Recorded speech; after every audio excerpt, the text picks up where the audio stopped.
कुछ भी उदात्त उदात्त तथा तथा शुद्ध नहीं है।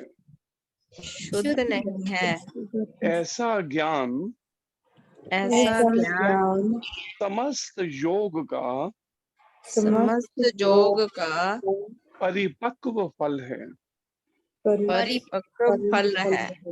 जो लोग भक्ति में जो लोग भक्ति में जो व्यक्ति भक्ति में जो व्यक्ति भक्ति में सिद्ध हो जाता है, सिद्ध हो जाता है, वह यथा समय वह यथा समय अपने अंतर में अपने अंतर में इस ज्ञान का इस ज्ञान का आस्वादन करता है।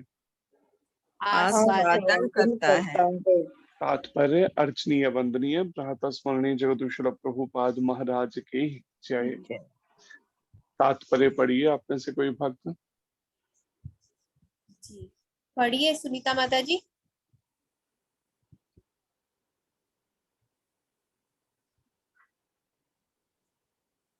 हरे कृष्णा माता जी, मैं पढ़ूं? हाँ जी पढ़िए। हरे कृष्णा प्रभु जी, दंडवत प्रणाम प्रभु जी। हरे कृष्ण जी। जब हम दिव्य ज्ञान की बात करते हैं तो हमारा प्रयोजन आध्यात्मिक ज्ञान से होता है। निसंदेह दिव्य ज्ञान के समान कुछ भी उदात्त तथा शुद्ध नहीं है। अज्ञान ही हमारे बंधन का कारण है और ज्ञान हमारी मुक्ति का। यह ज्ञान भक्ति का परिपक्व फल है। जब कोई दिव्य ज्ञान की अवस्था प्राप्त कर लेता है तो उसे अन्यत्र शांति खोजने की आवश्यकता नहीं रहती, क्योंकि वह मन ही मन शांति का आनंद लेता रहता है। दूसरे शब्दों में ज्ञान तथा शांति का पर्यवसान कृष्ण भावनामृत में होता है। भगवत गीता के संदेश की यही चरम परिणति है। हरे कृष्ण प्रभु जी। ये आज का श्लोक है। देखिए, हमें दुर्भाग्य से जैसे वातावरण में जन्म मिला इस कलयुग के समय में, अपने ही पूर्व के पाप कर्मों के कारण से, तो केवल इस तरह की ही भौतिक पढ़ाई हमें पढ़ाई गई, जिसके अंदर ज्ञान की एक तरह से परिभाषा कुछ और ही बताई गई। नॉलेज हरि बोल। केवल मेटलिस्टिक जो नॉलेज है या भौतिक इस संसार से संबंधित ज्ञान है, केवल यही हमें शुरू से सांसारिक घरों में,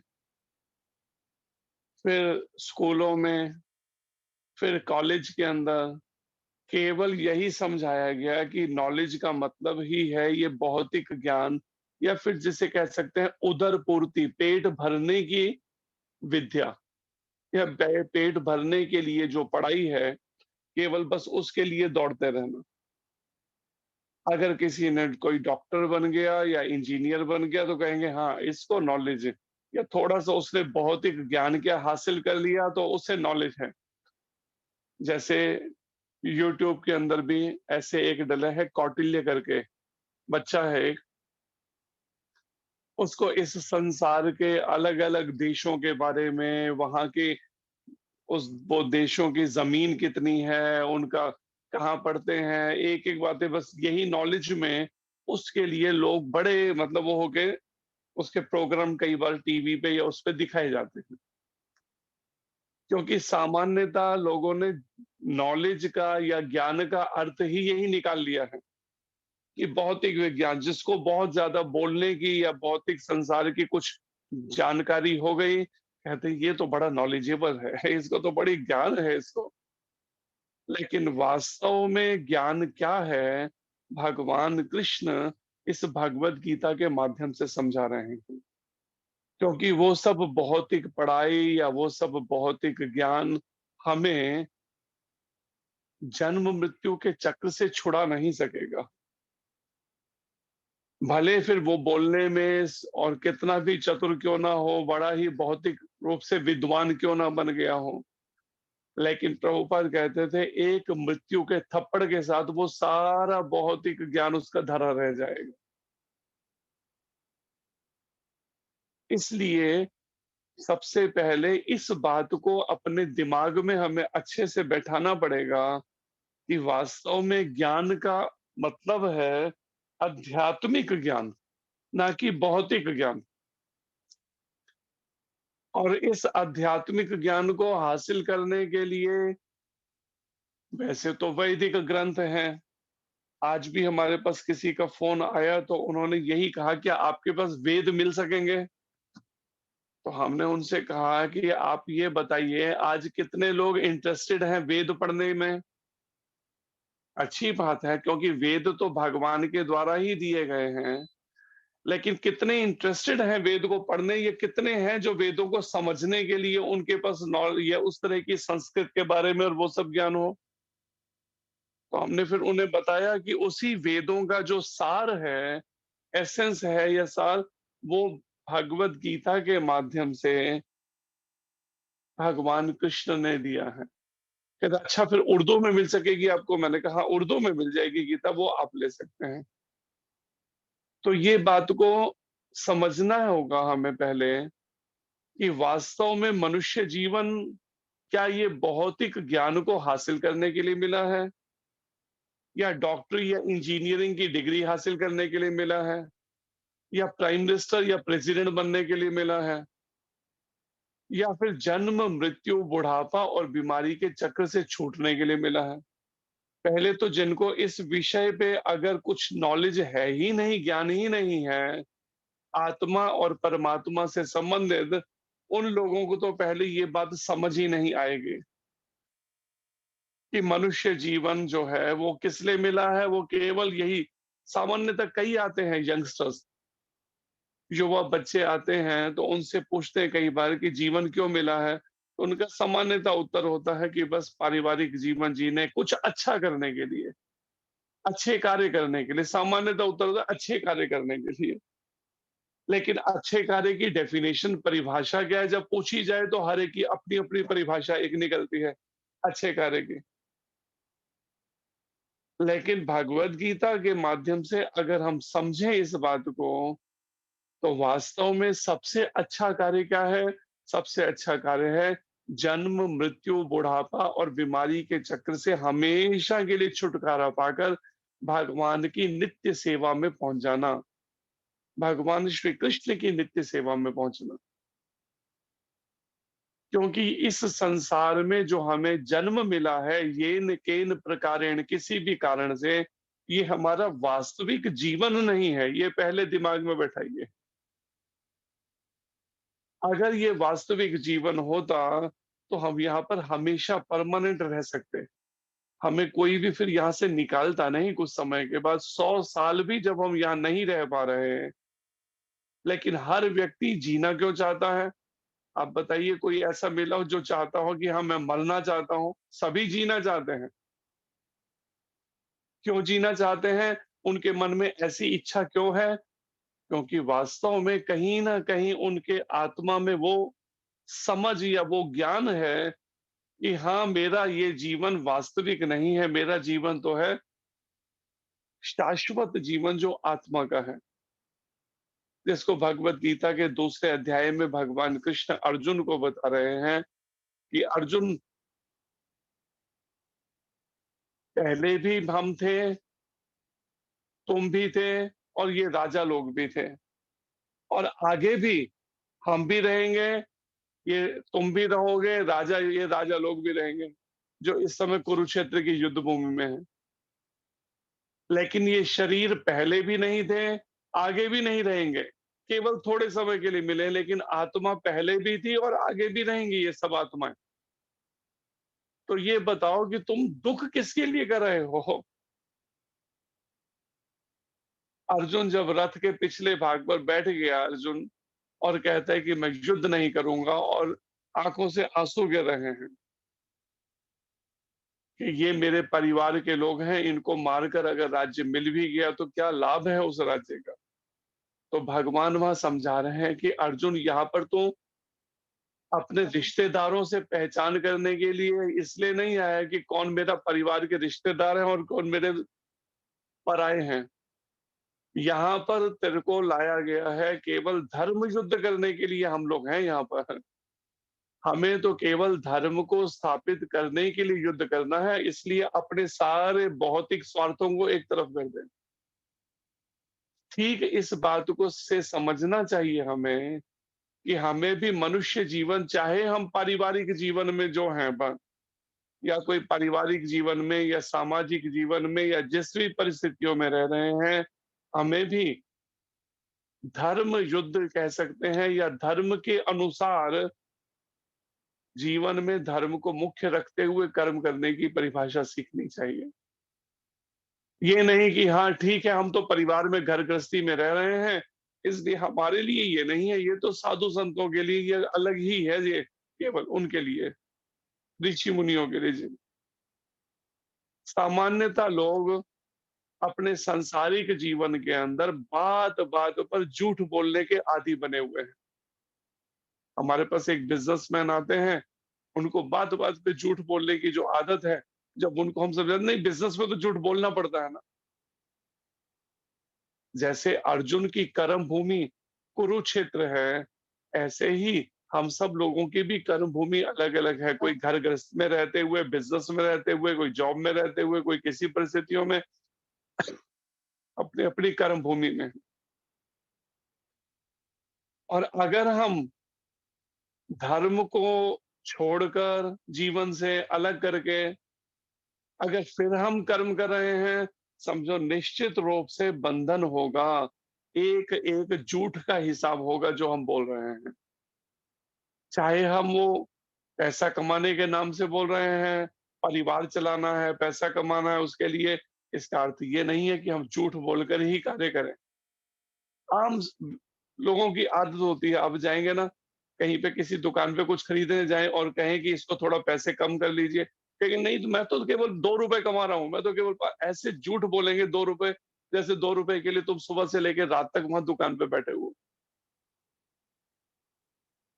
तो इसलिए सबसे पहले ये बात समझनी चाहिए गीता से कि वास्तव में दिव्य ज्ञान जो यहाँ भगवान कृष्ण बार बार कह रहे हैं इस विशेषकर चौथे अध्याय में, वो दिव्य ज्ञान का अर्थ है जन्म मृत्यु के चक्र से छुड़ाने वाला ज्ञान।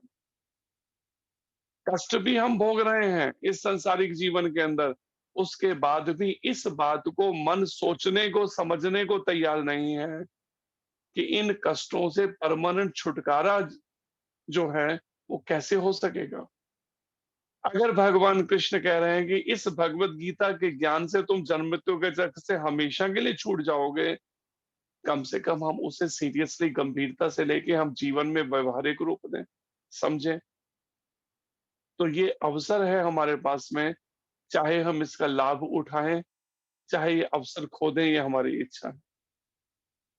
आज के इस श्लोक में श्रीमद् भगवत गीता यथारूप के चौथे अध्याय के 38वें श्लोक में भगवान कृष्ण कहते हैं,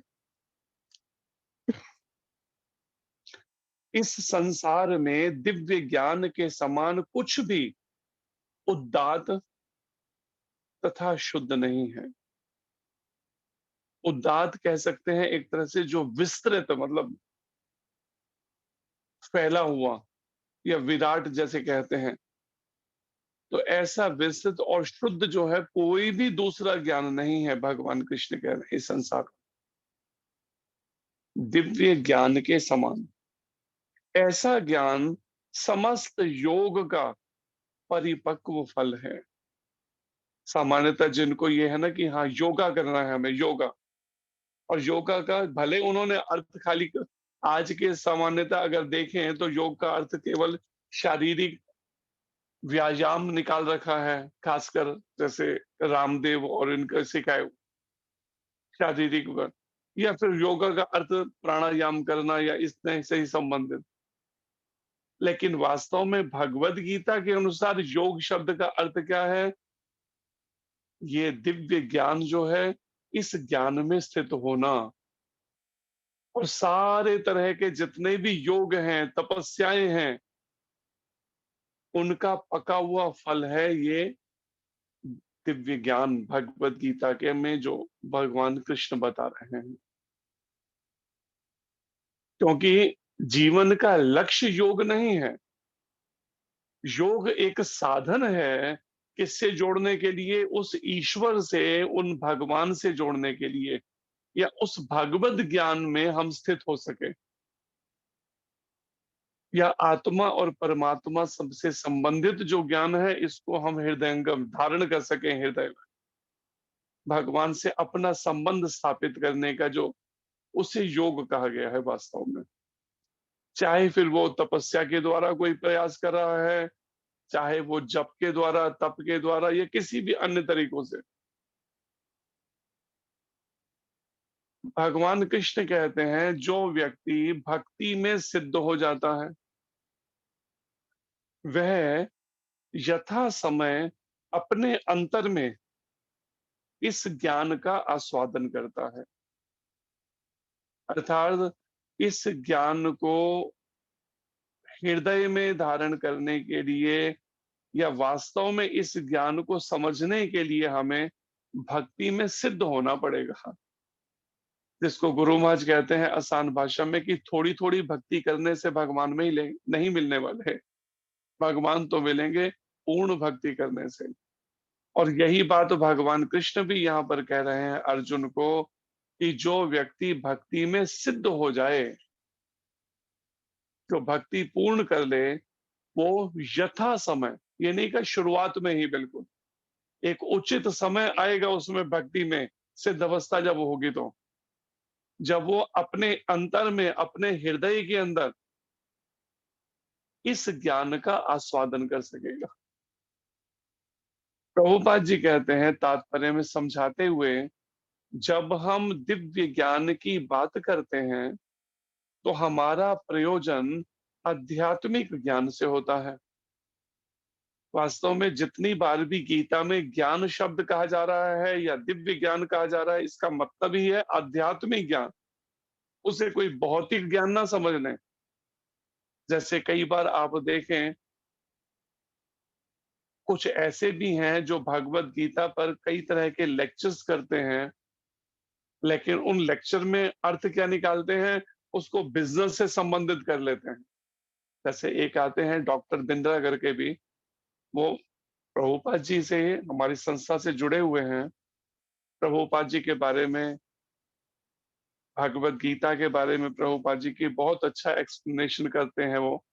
लेकिन उनका एक्सप्लेनेशन कई बार अगर देखें तो उसमें क्या करते हैं, जो यहाँ पे बात कही जा रही है प्रभुपाद जी के द्वारा, वास्तव में प्रयोजन है इस दिव्य ज्ञान का आध्यात्मिक ज्ञान से। वो कई बार बिजनेस से संबंधित, मैनेजमेंट से संबंधित, और उसमें ले लेते हैं उसको, भगवत गीता के श्लोकों को। लेकिन ये ठीक नहीं है। वास्तव में भगवत गीता के हर एक शब्द का जो अर्थ है, प्रभुपाद जी कहते हैं ये आध्यात्मिक ज्ञान के लिए है। आध्यात्मिक ज्ञान, या दूसरा कह सकते हैं आत्मा और परमात्मा से संबंधित ज्ञान। ये भौतिक बिजनेस के लिए नहीं है कि हाँ इसमें से, जैसे वो कई बार कि भगवत गीता से टैक्टिक्स जो है बिजनेस की सीखी जाए, मैनेजमेंट की सीखी जाए, लेकिन ये भौतिक मैनेजमेंट या इस तरह के भौतिक बिजनेस पैसा कमाने के लिए नहीं है, ये करने के लिए। प्रभुपाद जी कहते हैं वास्तव में इस दिव्य ज्ञान का प्रयोजन तो है केवल आध्यात्मिक ज्ञान से। निस्संदेह दिव्य ज्ञान के समान कुछ भी उदात्त तथा शुद्ध नहीं है। इस दिव्य ज्ञान के समान कोई भी और ज्ञान नहीं है इस संसार का भौतिक, चाहे किसी भी विषय से संबंधित हो। अज्ञान ही हमारे बंधन का कारण है और ज्ञान हमारी मुक्ति का। वास्तव में अज्ञान क्या है, कई तरह से हम, जैसे अज्ञान है कि हम हैं तो जीवात्मा, लेकिन जब भी हम सोचेंगे, जब भी हम इच्छा करते हैं, जब भी हम किसी से बात करते हैं, तो क्या करेंगे, आत्मा समझ के नहीं, अपनी शरीर से पहचान करते हुए। केवल शरीर के से संबंधित, खाने से संबंधित, सोने से संबंधित, कपड़ों से संबंधित, पारिवारिक जीवन से संबंधित, केवल शरीर से संबंधित ही चर्चाओं में ही मन को लगाएंगे।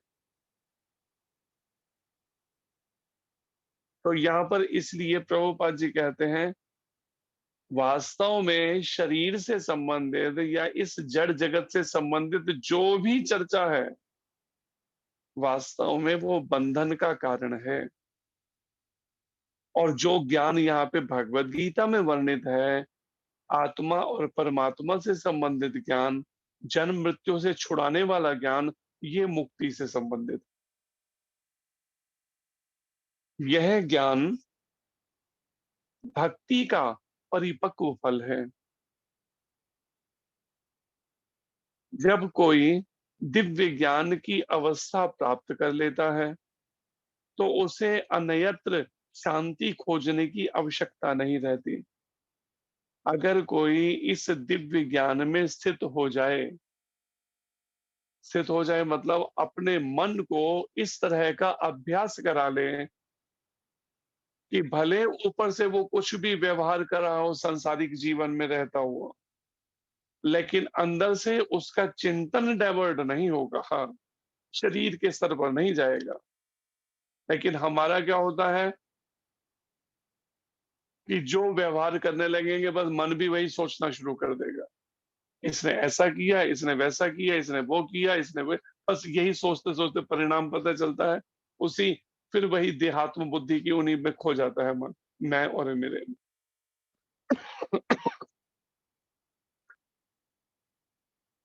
लेकिन प्रभुपाद जी जैसे शुद्ध भक्त या गुरु महाराज जैसे ऊपर से सारे व्यवहार कर रहे हैं हमारी तरह ही, उनके सामने भी कई बार भौतिक ऐसी परिस्थितियां आती हैं, हाँ जी इनका आपस में झगड़ा हो गया, ये हो, प्रभुपाद जी ने भी परिस्थितियों को डील करना, पूरे विश्व भर में प्रचार किया, तो कई बार कितनी परिस्थितियां आई होंगी जब एक भक्तों की आपस में विचारधारा ना मिली हो, तो प्रभुपाद जी ने कैसे कैसे केस उस समय डील किए होंगे, उन परिस्थितियों को डील किया। लेकिन करते हुए भी अपने चिंतन को उसमें ये नहीं होने देगी अपना चिंतन ही विचलित हो जाए, अपने लक्ष्य से हट जाए या उन्हीं में खो के रह गए, पता चला उन्हीं की बातों के अंदर। नहीं, कैसे उन्होंने देखिए सारे के सारे भौतिकतावादी हैं, उनके चारों तरफ वो अंग्रेज तो पूरी तरह से जैसे भौतिकतावाद में खोए हुए, लेकिन उन्हीं में ही एक ऐसा शुद्ध भक्त जो आध्यात्मिक ज्ञान में स्थित है, कैसे उसने पूरे विश्व भर के अंदर इस हरे कृष्ण आंदोलन के इसको कैसे मैनेज करके दिखा दिया, कैसे इसको व्यवस्थित तरीके से चला कर दिखा दिया। उसी अपने लगभग 11 सालों के अंदर ग्रंथ भी प्रिंट हो रहे हैं, बुक डिस्ट्रीब्यूशन भी हो रहा है, नए सेंटर भी खुल रहे हैं, पैसा भी नहीं है तो वो भी अरेंज हो रहा है, भक्तों को प्रीच भी कर रहे हैं, क्लासेस भी ले रहे हैं, प्रसाद भी उनको कुकिंग सिखा रहे हैं, उनको प्रसाद भी खिला रहे हैं, नए लोगों से गेस्टों से मिल भी, क्या क्या कार्य केवल उस 11 साल में खेल कर दिया। आप विचार करके देखिए एक बार, तो हैरान रह जाएंगे, कभी प्रभुपाद जी की जीवनी पढ़ें कि कैसे उन संत ने, भगवान के शुद्ध भक्त ने कैसे मैनेज कर लिया, कि ऐसे मैनेज किया। यहाँ पर जो बात प्रभुपाद जी बता रहे हैं, आध्यात्मिक ज्ञान में अपने मन को स्थिर रखा। ये नहीं किया कि हाँ सामने, जैसे कहते हैं ना, गंगा गए तो गंगादास, जमुना गए तो जमुनादास। एक तरफ तो हम भगवत गीता पे प्रवचन कर रहे हैं, लेकिन अभी गीता बंद की तो परिणाम में फिर दोबारा खो गए उसी मोबाइल के अंदर, टीवी के अंदर, फिर दोबारा उन सांसारिक बातों में, खाने सोने की, कपड़ों की। नहीं, मन को फिर खोने नहीं देना है फिर उसमें। लेकिन उससे बचाने के लिए करे कैसे?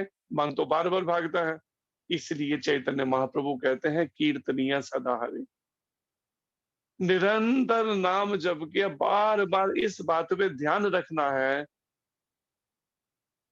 बुद्धि के द्वारा, मन के ऊपर, कि इसने कहीं फिर हरे कृष्ण मंत्र बंद तो नहीं कर दिया इन इंद्रियों ने और मन ने। बार बार इसको जप के द्वारा इसको फिर आध्यात्मिक उसमें स्थित करना है, ज्ञान में बार बार लाना है कि बार बार भागेगा, फिर लाना है इसको। इस तरह का अभ्यास करना पड़ेगा। एक तरह से जैसे शरीर में प्राण वायु है, आत्मा है, तो शरीर हलचल कर रहा है, कार्य कर रहा है। आत्मा अगर शरीर को छोड़ दे तो ये शरीर शव की तरह पड़ा रहेगा। ऐसे ही साधक के प्राण है भगवान का ये भगवत नाम। हरे कृष्ण कृष्ण कृष्ण हरे हरे, हरे राम राम राम हरे हरे। लेकिन जैसे पिछली बार में एक माता जी कह रही थी ना कि हमारे आसक्ति के कारण से, मोह के कारण से हम बार बार भूल जाते हैं या भटक जाते हैं, महामंत्र छूट जाता है। तो वो आसक्ति खत्म कैसे होगी? सबसे पहले ये बात को ध्यान में रखना पड़ेगा बार बार कि ये संसार मेरा घर नहीं है। मेरा घर तो गोलोक धाम है, ये संसार मेरा घर नहीं है। इसलिए मुझे इस संसार में बने रहने के लिए मेरे को वो नहीं करना है कि हाँ कैसे अधिक से अधिक मैं और पैसा कमाऊं, बैंक बैलेंस करूं, जिससे और बड़ा बंगला ले सकूं, और मेरे पास महंगी से महंगी कार हो, और अधिक मेरे पास कंफर्ट सुख सुविधाएं हो।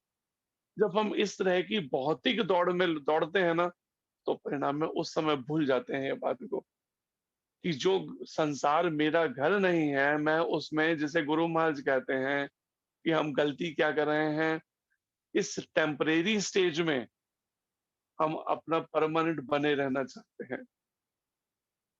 जानते हैं कि ये संसार नश्वर है, लेकिन नश्वर संसार में शाश्वत घर बनाना चाहते हैं। यही हमारे मोह का, आसक्ति का, बंधन का कारण बना हुआ। इसलिए ये बात को ध्यान में रखना पड़ेगा, चाहे कैसी भी परिस्थितियों में मुझे रहना पड़ रहा हो, चाहे मुझे गृहस्थ जीवन में रहना पड़ा हो, चाहे बिजनेस लाइफ में, चाहे जॉब में, चाहे कहीं भी, चाहे स्त्री शरीर में कोई है, चाहे पुरुष में, लेकिन ये बात हर समय ध्यान में रहे, ये संसार मेरा घर, परमानेंट घर नहीं है। मेरा परमानेंट घर तो गोलोक वृंदावन धाम है, और मुझे उस अपने घर में वापस लौटना है। भगवान कृष्ण की नित्य सेवा में पहुंचना है, राधा रानी की। ये बात को बार बार ध्यान में लाते हुए फिर महामंत्र करना होगा। चाहे फिर यहाँ पर कुछ कम सुविधाएं मिले, चाहे कुछ अधिक सुविधाएं मिल जाएं, मुझे उसमें आसक्त नहीं होना है। इसलिए कहते हैं ना कि जाही विधि राखे श्याम, ताही विधि रहिए। जैसी परिस्थिति में कृष्ण रखना चाहे, उसी में ही संतुष्ट रहने की पहले आदत डालनी चाहिए। ये नहीं कि हर समय भूख लगी हुई है, और बिजनेस हो, और पैसा हो, और दौड़ हो, पागल हो रखे बस उसके पीछे। षड गोस्वामी जो चैतन्य महाप्रभु के 6 अनुयायी थे 500 साल लगभग पहले, इसी कलयुग में हुए। श्रील रूप गोस्वामी, श्रील सनातन गोस्वामी, श्रील रघुनाथ भट्ट गोस्वामी, श्रील रघुनाथ दास गोस्वामी, श्रील जीव गोस्वामी और श्रील गोपाल भट्ट गोस्वामी। तो उनमें से श्रील सनातन गोस्वामी जी क्या कहते थे? सनातन गोस्वामी जी ये शिक्षा कृपा करके देते थे, कहते थे कि हमें बड़े बड़े मंदिर बनाने के चक्कर में नहीं पड़ना चाहिए। हमें तो ऐसा मन बना के रखना चाहिए कि हम पेड़ों के नीचे रह के भी भजन कर लेंगे। हाँ, अगर कोई सेठ मिल जाए, पैसे वाला कोई मिले और कहे कि हाँ मेरे धन को सेवा में लगा दो, तो ठीक है, आप बड़े से बड़ा सुंदर से सुंदर मंदिर बनाइए भगवान के। लेकिन इसका अर्थ ये नहीं है कि अगर कोई ऐसा मिला ही नहीं है, आप भजन छोड़ के केवल पागल हो रखे हैं, पैसे ही इकट्ठा करने में पागलों की तरह दौड़े चले जा रहे हैं। और पता चल रहा है कि जो थोड़ी सी आयु मिली है वो भी खत्म कर दी इसी दौड़ के अंदर, पैसे की दौड़ में। तो इसलिए अपनी साधना को, भक्ति को मेंटेन करना है। हाँ, फिर कोई मिल जाता है तो ठीक है, अगर कहते हैं कि हाँ हम, मैं कुछ सेवा करना चाहता हूँ, अच्छी बात है, उसकी सेवा को लगाइए भगवान के लिए, सुंदर से सुंदर उनके सेवाओं में उस उनके धन को। लेकिन हम, मुझे अपना आध्यात्मिक जीवन केवल पैसे की दौड़ में नहीं लगाना है। तो यहाँ पर जो वर्णन है, प्रभुपाद जी तात्पर्य में कहते हैं, जब कोई दिव्य ज्ञान की अवस्था प्राप्त कर लेता है, तो उसे अन्यत्र शांति खोजने की आवश्यकता नहीं रहती। अगर कोई दिव्य ज्ञान की अवस्था एक बार प्राप्त कर लेना, तो उसे फिर और शांति खोजने की आवश्यकता फिर नहीं रहेगी, क्योंकि भक्ति में सिद्ध हो जाने का अर्थ या भक्ति का परिपक्व फल ही है शांति। जैसे ही मन आत्मा और परमात्मा के चिंतन में पूरी तरह से 24 घंटे स्थिर हो जाएगा, तो फिर उसको बार बार कोशिश नहीं करनी पड़ेगी नाम जप करने की, हरि नाम की, वो खुद नाम शुरू हो जाएगा उससे। फिर वो नाम रुकेगा नहीं उसी जीव से। जैसे कहते हैं ना, गुरु माँ श्वास श्वास से कृष्ण जपो, व्यर्थ श्वास नहीं खोए, ना जाने इस श्वास का फिर आवन होए न होए। अगर अभी मेरी जीभ से नाम भूल जाता है, इसका मतलब क्या है? इसका मतलब है मैं अभी इस जड़ जगत को, इस नश्वर जगत को मैं अपना घर मानता हूं। अच्छा ठीक है, 100 साल या 200 साल 500 साल नहीं रह सकेंगे, फिर भी जब तक है तब तक तो कुछ पैसा इकट्ठा कर लेना। कुछ तो बैंक बैलेंस बना के रखने, बुढ़ापे में काम आने की। कैसे भी करके माया उसके मन को भटकाने की कोशिश करती है और जीव भटक जाता है, बस वहीं पर ही आ जाता है उसी के अंदर। तो इस बात को विचार, अभी ऐसे ही एक साधक परिवार जुड़ा था, तो जुड़ा, अब तो गौशाला शुरू करी। अब वो गौशाला की सेवा उसको सौंपी गई और मौका लग गई, उसने क्या किया बदमाशी, उन दोनों पति पत्नी ने उस गौशाला को कब्जा करके बैठ गए। और कब्जा तो ऐसे करके बैठे हैं कि पुलिस में भी 10 लाख रुपए खिला दिए कि पुलिस उनको इंटरफेयर, फिर कोर्ट के माध्यम से कोशिश करने लगे। तो मूर्खता वाली बात यह है कि उनको लगता है, ये लग रहा है हम परमानेंट यहाँ पे रहने वाले, जबकि दोनों पति पत्नी दवाइयों पे जी रहे हैं। और पत्नी जो है, उसका अभी कुछ समय पहले मिसकैरेज भी हुआ, बच्चा जो है पेट में मरा हुआ ही जन्म, लेकिन उसके बाद भी बुद्धि नहीं आ रही कि ऐसा नहीं होता है। माता पिता के जीते जी बच्चा मरा हुआ हो, ऐसा नहीं हो सकता जब तक अपना पाप ना हो कोई।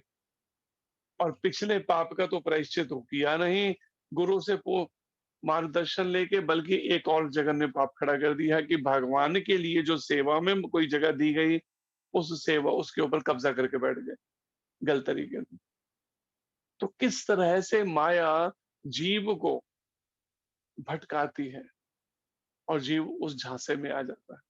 अभी उन्हें दिख रहा है बस 2 टाइम की रोटी चल जाए, मेरी आवश्यकताओं की पूर्ति, ये नहीं समझ आ रहा कि इस अधर्म का परिणाम होगा एक, फिर दोबारा से माया की चपेट फिर पड़ने वाली। इस पाप कर्म का फल जिस समय फलीभूत होगा, तो परिणाम में पता नहीं कितने समय तक, कितने वर्षों, कितने जन्मों तक भुगतान भरने पड़ेंगे फिर इसके। तो अनेक तरह के प्रलोभन, अगर सर के ऊपर कोई सदगुरु नहीं है, योग्य गुरु नहीं है, अच्छे अच्छे साधक भटक जाते हैं इस जगत के, भौतिक जगत के प्रलोभन के अंदर। तो ये बात यहाँ पर समझने वाली है। प्रभुपाद जी कहते हैं यहाँ पर कि अनयंत्र फिर उसे, अगर दिव्य ज्ञान की अवस्था को कोई प्राप्त कर लेता है, तो उसे अनयत्र शांति खोजने की आवश्यकता नहीं रहती, क्योंकि वह मन ही मन शांति का आनंद लेता रहता है। फिर चाहे कितना भी संघर्षमय जीवन हो, आप देखिए ना प्रभुपाद जी का जीवन कैसा संघर्षमय, केवल अपने दिव्य गुरुदेव की आज्ञा पालन करने के लिए अमेरिका के लिए चल पड़े। और चले भी सही, चलो 10 20 50 लाख डॉलर लेके जाते हो तो चलो वहां पे खर्च भी कर सकते हैं, कुछ जमीन खरीद सकते हैं। जैसे गुजरात से एक संस्था है, तो उन्होंने यही किया अभी अमेरिका या कहीं पे ऐसे देशों में, वहां पे जगह खरीदी, कई एकड़ जमीन। लेकिन वो पैसा कहाँ से आया? या तो भारत से इकट्ठा किया होगा या वहां से इकट्ठा किया होगा, लेकिन पैसा। और फिर उन्होंने वहां पे सेंटर खोलने के लिए, अपना मंदिर बनाने के लिए वहां पर जगह का इंतजाम। लेकिन प्रभुपाद जी पास में कुछ नहीं, केवल 40 रुपए, विचार कीजिए, $7। और $7 में ही 40 रुपए के अंदर विश्वव्यापी ये भक्ति का आंदोलन पूरे विश्व भर में स्थापित करके वहीं के ही लोगों से, उन अंग्रेज लोगों से ही उनको भक्ति की ट्रेनिंग दे दी। सोचिए, और कैसे इतने थोड़े समय में केवल 11 सालों में हजारों भक्तों को कैसे उन भक्ति में लगा दिया उनको, उन लोगों को, अंग्रेजों को कैसे मैनेज किया, सोच के देखिए। और उसके बाद भी मन पूरी तरह से शांत है। अब शरीर छोड़ने में केवल लगभग 15 दिन जब प्रभुपाद जी को रह गए, तो विचार कीजिए, अगर मन अशांत होता तो वो श्रीमद् भागवत के 10वीं स्कंद के ब्रह्म विमोहन लीला पर शरीर शिथिल जैसा पड़ा है, केवल अस्थियां रह गई हैं, मांस तो ऐसे है जैसे कपड़ों की तरह केवल एक पतली सी परत है, कई महीने से जैसे कुछ खाया नहीं है, केवल 2-1 चम्मच थोड़ा सा चन्नामृत ले लेते हैं बस भगवान का, और कुछ नहीं, बिस्तर पे लेटे हैं महीनों से, 4-5 महीने से लगे, लेकिन उसके बाद भी बुद्धि पूरी तरह से स्थित है, शरीर के चिंतन नहीं कर रही कि शरीर में ये कष्ट है, असहनीय कष्ट है या नहीं। एक साधक वृंदावन में आके रहने लगा भजन करने के नाम से, वृद्धावस्था में 70, 72, 75 साल उम्र हो गई। अब शरीर थोड़ा बीमार रहने लगा तो वृंदावन छोड़कर वापस अपने घर पे पहुंच गया। और जब महाराज जी उसके पास गए मिलने के लिए, तो क्या देखा, वो जप भी बंद कर रखा उसने, जप ही नहीं करता, खाली बस बिस्तर पे पड़ा है। हो सकता है कुछ न्यूज़पेपर पढ़ लेता होगा या भगवान जाने क्या, कोई लेक्चर, लेकिन जप बंद कर रखा। तो सोचिए इस बात को। और प्रभुपाद जी क्या कर रहे हैं, शरीर बिल्कुल शिथिल अब हो चुका है, उठने की भी शक्ति नहीं है बिस्तर से जैसे, लेकिन उसके बाद भी श्रीमद् भागवत के 10वीं स्कंद पर बोल रहे हैं, रिकॉर्डिंग हो रही है, और वो वीडियो यूट्यूब में डला हुआ है, द लास्ट लेसन करके है, फॉर लास्ट लेसन या फाइनल लेसन जो। तो यहाँ पर ये बात को समझना है कि वास्तव में जब मन आत्मा और परमात्मा के, भगवान कृष्ण के चिंतन में पूरी तरह से लग जाएगा, तो कितनी भी भार संघर्षमय स्थिति क्यों ना हम व्यवहारों में हो हमारे, लेकिन फिर भी अंतरात्मा में, मन में एक शांति बनी रहेगी, जो प्रभुपाद जी कहते हैं, क्योंकि वह मन ही मन शांति का आनंद लेता रहता है, उसलिए उसे अन्यत्र शांति खोजने की आवश्यकता नहीं रहती। दूसरे शब्दों में ज्ञान तथा शांति का पर्यवसान कृष्ण भावना अमृत में होता है। ज्ञान का भी पूर्णाहुति और शांति की भी कहाँ होती है, कृष्ण भावना अमृत में। इसका अर्थ ये नहीं है कि हाँ ठीक है, केवल हमने कुछ देर महामंत्र का जप कर लिया 2, 4, 5 घंटे, इससे हम अब मन हमारा शांत हो जाएगा। यहाँ पर एक और बात कही जा रही है, प्रभुपाद जी कहते हैं कृष्ण भावना अमृत में होता है। कृष्ण भावना अमृत का मतलब 24 घंटे के आपके कर्मों पे वो करना पड़ेगा। आप तो ये नहीं कर सकते कि हाँ जब संसारिक कार्य करते हैं तो उसमें कुछ भी झूठ बोल दें, कुछ भी चीटिंग कर दें, कुछ भी कपट करते रहे संसारिक व्यवहारों में, और फिर नाम जप करके माला लेके बैठ जाए, अब शांति कैसे भी मिल जाए। और फिर हम कहें कि देखो जी मन में शांति ही नहीं हो रही, हम इतना जप भी कर रहे हैं, साधना भी कर रहे हैं, फिर भी मन शांत नहीं है। क्यों नहीं शांत है? इसका मतलब 24 घंटे के मन, वाणी और कर्म तीनों अभी तक कृष्ण भावना अमृत में पूरी तरह से स्थित नहीं है। जो कृष्ण भावना अमृत में स्थित होगा, वो 24 घंटे के हर कार्य को, चाहे एक बच्चे से डील करना है, चाहे बिजनेस में किसी कस्टमर से डील करना है, या जॉब के अंदर किसी ऑफिस में डील करना है, या समाज में किसी भी परिस्थिति को डील करना है, वो कृष्ण भगवान को या भगवान कृष्ण की भावना को केंद्र में रखेगा कि भगवान कृष्ण की प्रसन्नता के लिए होना चाहिए वो कार्य। फिर ऐसे नहीं कि कृष्ण को भूल कर केवल उसमें लग गए। कभी झूठ बोल दिया, कभी चीटिंग कर दी और फिर दोबारा फिर माला लेके बैठ गए, अब कहीं मन की शांति नहीं मिल रही। व्यवहार में, उसके हर व्यवहार में फिर कपट से रहित सरल व्यवहार एक उसको चाहिए। फिर यही गीता से और भगवान के शुद्ध भक्त प्रमाणिक गुरु से सीखना होगा आचरण, ये भगवत गीता के अनुसार। तो यहाँ पर प्रभुपाद जी कहते हैं कि ज्ञान का भी अंत पूर्ण होती है, ज्ञान भी कहाँ लेके जाएगा और शांति भी कृष्ण भावना अमृत में। अल्टीमेट तो कृष्ण भावना अमृत में ही स्थित होना पड़ेगा उसको। मन के सोचने से भी, मन के इच्छा करने से, अनुभव करने से, वाणी का बोलना और शरीर के कर्म,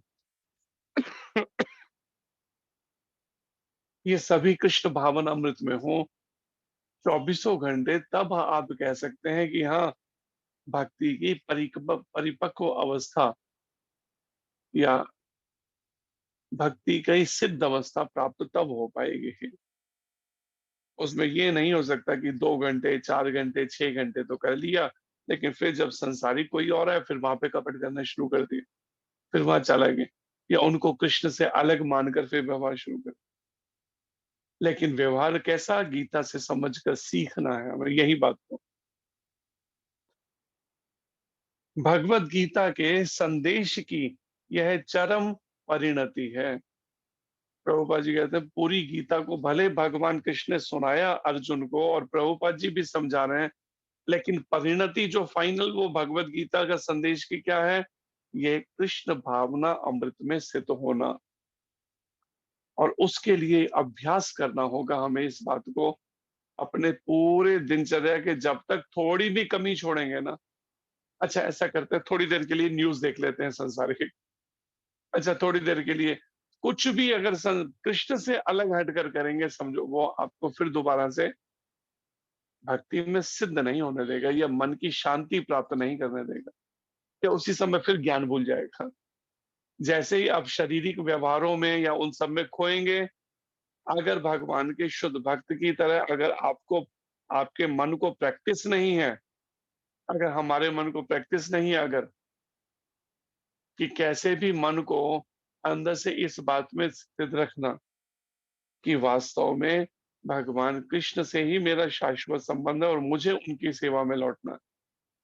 इस संसार में मुझे कुछ भी ऐसा शाश्वत बनाने के चक्कर में अपना समय नष्ट नहीं करना। इस बात को ध्यान से, जैसे संसारिक जीवन में जिन लोगों को अभ्यास नहीं है, वो शुद्ध भक्तों की नकल नहीं कर सकते हैं। कई बार होता क्या है, भगवान के जैसे प्रभुपाद जी सारे व्यवहार कर रहे हैं, लेकिन फिर भी स्थिर हैं भक्ति में। लेकिन किसी ने प्रभुपाद जी की तरह नकल करने की कोशिश की कई साल पहले। कई ऐसे प्रभुपाद जी के शिष्यों ने प्रभुपाद जी के बराबर आसन लगा के अगर बैठना शुरू किया, गुरु के बराबर आसन लगा के, परिणाम क्या हुआ? वो प्रभुपाद जी की तरह भक्ति में स्थित तो थे नहीं उस तरह से। हाँ, प्रभुपाद जी से उन्होंने भले महामंत्र का कीर्तन करना सीख लिया, प्रवचन करना सीख गए, कुछ ग्रंथों का अध्ययन कर लिया, लेकिन अंदर से भक्ति में वैसी स्थिरता नहीं थी कि मन में भौतिक आकर्षण कुछ थोड़ा सा बना हुआ था। परिणाम क्या हुआ? कोई किसी ने शादी कर ली, कोई ग्रस्त में चला गया, कोई फिर गिर पड़ा भक्ति से, कोई भटक गया, भटका हुआ। क्योंकि हम भगवान के शुद्ध भक्तों की नकल नहीं कर सकते। उनकी बराबरी करके हम कहें नहीं, हम भी बस, हमें भी प्रवचन करने प्रभुपाद जी की तरह आ गए, अब हम भी प्रभुपाद हो गए या उनके बराबर हो गए, समझो बस वहीं पतन का रास्ता शुरू हो जाए। क्योंकि भगवान के एक शुद्ध भक्त में कितना गूढ़ापन होता है, कितना आंतरिक रूप से वो स्थित होता है कृष्ण भावना अमृत में, इसको तो उनके आचरण से ही समझा जा सकता है। उनकी नकल नहीं कर सकते हम। ये बात निश्चित रूप से समझनी पड़ेगी कि हमें उनकी नकल नहीं कर सकते हैं। अगर नकल करने की कोशिश करेंगे तो परिणाम देर सवेर पतन हो जाएगा, गिर जाएंगे भक्ति से। चाहे 5 साल में गिरे, चाहे 50 साल में गिरे, पतन हो जाए। इसलिए हमें यहाँ से आज के इस श्लोक से ये बात को समझना चाहिए। प्रभुपाद जी कहते हैं कि वास्तव में भगवत गीता के संदेश की यह चरम परिणति है। क्या चरम परिणति है? कि ज्ञान तथा शांति का पर्यावसान कृष्ण भावना अमृत में होता है। तो हमें मन वाणी कर्म से कृष्ण भावना अमृत में सभी व्यवहार करने सीखने पड़ेंगे। सब तरह से सोचना, इच्छा करना, अनुभव करना, वाणी से बोलना जो है वो भी कृष्ण के लिए हो, इसमें होना पड़ेगा। फिर मन की बात नहीं सुन सकते कि मन ने कुछ कहा और बस फिर बैठे। अभी क्लास में बैठे हैं तो ठीक है, थोड़ा गंभीर हैं, सीरियस हैं, लेकिन जैसे ही क्लास खत्म हुई, धीरे-धीरे फिर दोबारा फिर शुरू हो गया, फिर मन उन्हीं उन्हीं बातों पे जाना, उसी सब सांसारिक व्यवहारों में, उन्हीं सब के अंदर खाने, सोने की, कपड़ों की चिंता में, पैसे की चिंता, बस फिर क्विक होना शुरू। हाँ, अगर ये सब कृष्ण के लिए करते हैं, तो गलत नहीं है। कि कृष्ण को पहले ऑफर करना है, फिर प्रसाद रूप में ही मुझे लेना है। कृष्ण को अर्पण करना है, फिर ही। लेकिन इसका मतलब नहीं है कि हम एक सादगीपूर्ण जीवन छोड़ के हम उसी दौड़ में चल पड़े, महंगे से महंगे कपड़े खरीदने, क्योंकि पहले कृष्ण को अर्पण कर देंगे, फिर हम पहनेंगे नहीं। क्योंकि भक्ति में, आध्यात्मिक जीवन में तो जिसे कहते हैं ना, simple living and high thinking वाले तरीके से चलना पड़ेगा। क्योंकि थोड़ा भी माया का जरा सा भी ज्यादा संग किया नहीं, तो समझो उसी समय भटकाव आ जाएगा, पता भी नहीं चलेगा कब माया में चले जाएगा मन, और फिर भजन से दूर हो जाएगा। इसलिए आध्यात्मिक जीवन के साधक सामान्यतः क्या करते हैं? केवल शरीर और आत्मा इकट्ठे रह सके, बस उतना ही इस संसार का संग करते हैं, इस संसार के भोगों का संग करते हैं, उतना ही केवल शरीर और आत्मा को इकट्ठे रखते हुए आध्यात्मिक जीवन में उन्नति करते हुए हम भक्ति में सिद्ध हो सके और भगवान कृष्ण की नित्य सेवा में वापस कैसे इसी जन्म का अंत होने से पहले पहले उनकी सेवा में हम लौट सकें, इसी का अभ्यास इस मन को कराना होगा। उसी के लिए भक्तिमय जीवन या आध्यात्मिक जीवन या प्रामाणिक गुरु की शरणागति है। और ये हरे कृष्ण महामंत्र एक तरह की आध्यात्मिक जीवन की बैकबोन, रीढ़ की हड्डी है। मंगल आरती, ब्रह्ममुहूर्त में उठना, भगवान की आरती करना और फिर हरे कृष्ण मंत्र का जप करना, एक तरह से ये श्वासों की तरह से है ये महामंत्र का जप। मंगल आरती रीढ़ की हड्डी है शरीर की, आध्यात्मिक शरीर की, और ये हरे कृष्ण महामंत्र का जप कीर्तन, ये हमारे एक तरह से श्वासों की तरह है। जैसे हम थोड़ी देर के लिए भी सांसों को रोकते नहीं है, हम ये नहीं कहते अब थक गए हैं थोड़ी देर ऐसे करते 2-4 घंटे सांस बंद कर देते, ले नहीं, नहीं, वो इस बारे में कभी नहीं करेंगे। जैसे श्वासों को हम नहीं रोकते, हर समय श्वास कर लेते रहते हैं, ऐसे ही बस नाम जप का गुरु महाराज कहते हैं अभ्यास करना होगा। श्वास श्वास से कृष्ण जपो, व्यर्थ श्वास नहीं कोई, फिर व्यर्थ में कोई श्वास नहीं ले। संसारिक चर्चाओं में, उन सब में, या खाली खाने सोने में पड़े रहकर मंत्र बंद पड़ा है अजीब से घंटों घंटों भर, ऐसे बेकार में सोचने में मन लगा है, उसी समय ऊंची आवाज में जप करते हुए इस मन को फिर दोबारा जप में लगाओ। ये ध्यान रखते हुए जो मन संसारिक सोचों में जाता है उसको बार बार मन को याद दिलाओ, ये संसार मेरा घर नहीं है परमानेंट जिसके लिए सोचने में समय नष्ट कर रहा हूँ। मुझे तो केवल भगवान और उनके नाम में ही मन को लगाना, ये अभ्यास करना चाहिए। हरे कृष्णा। धन्यवाद आप सबका। कोई प्रश्न हो तो कर सकते हैं। हरे कृष्णा प्रभु जी, बहुत बहुत धन्यवाद। हरे कृष्ण जी। जी प्रभु जी, आपकी तबीयत ठीक नहीं थी, फिर भी आपने क्लास लिया।